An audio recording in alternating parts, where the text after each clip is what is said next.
All right, on to problem 82 on page 105. It's part of your homework set 7. Problem 82 is a sister to problem 81 that's in your assignment, and it's about transformations of functions. So again, I won't go through all of the definitions. We're going to use a number of them here because what this problem is about is it gives a function. It says graph the function, and it wants you to do so by making use of transformations. And then it wants you to find an area, and it's the area below f above the x-axis. That'll be very obvious to you once we draw the graph what they're talking about here. So the manner in which to do this is to sort of start off with the fundamental function, and that would be the function y is equal to the absolute value of x, and I think you're recognizing that function these days as looking something like that. And then as we kind of change or transform this function to become f of x, sort of the next step would be to look at the function x, absolute value of x minus 4. Okay, and of course, what happens when you replace x with x minus 4 is you shift the function, in this case to the right, 4 units. So this point that was on the origin is now over here at 4, 0. The next step is to multiply this function by minus 2. That has two effects. That will flip, the minus sign will flip the function about the x-axis. The 2 will steepen it. So I'm doing this somewhat just freely without defining these axes carefully. But you can see this is a steeper function than this function was. This is now minus 2 x minus 4. Okay, and lastly now, I'm going to make this final transformation by adding 4, and that will have the effect of pushing this function up. Still sort of has the center line at x equals 4, but it comes down in this manner. And then, of course, continues on. So here is the function f of x.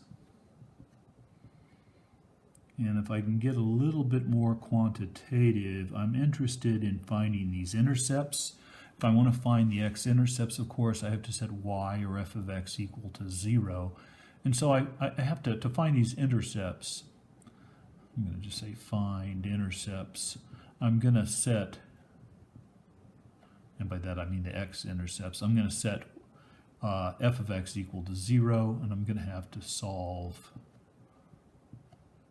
this problem right here, which, if I move the minus 4 to the other side of the equation and divide both sides by minus 2, what I'm interested in solving is the absolute value of x minus 4 is equal to 2. Minus 4 over here divided by minus 2 is 2. And remember, the solutions to this equation are really, you're really looking at two equations. The one for the case that x minus 4 is greater than 0, that is all of these values. I'm carefully sort of putting the pin on x equals 4, and I'm pointing to the domain that lies to the right, in which case this becomes x minus 4 is equal to 0. The stuff inside the absolute value signs is positive, so I can just remove the absolute value signs and very quickly find that x is equal to 6. That makes this point right here 6, 0. And then the second problem,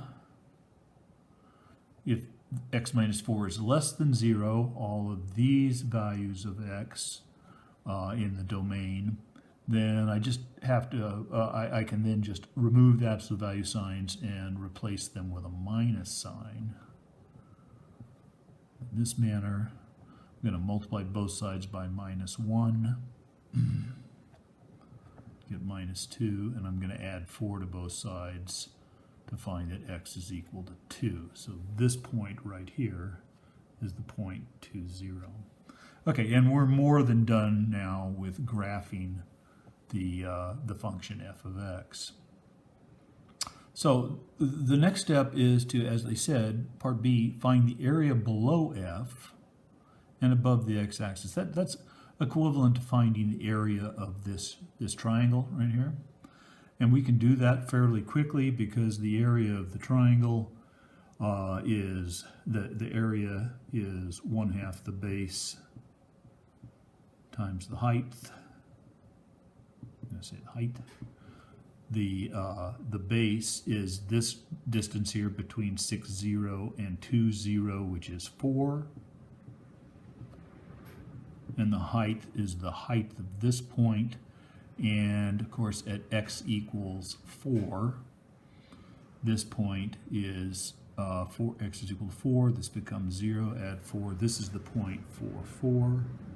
So the height is 4, and the area becomes 16 divided by 2, or 8 square units.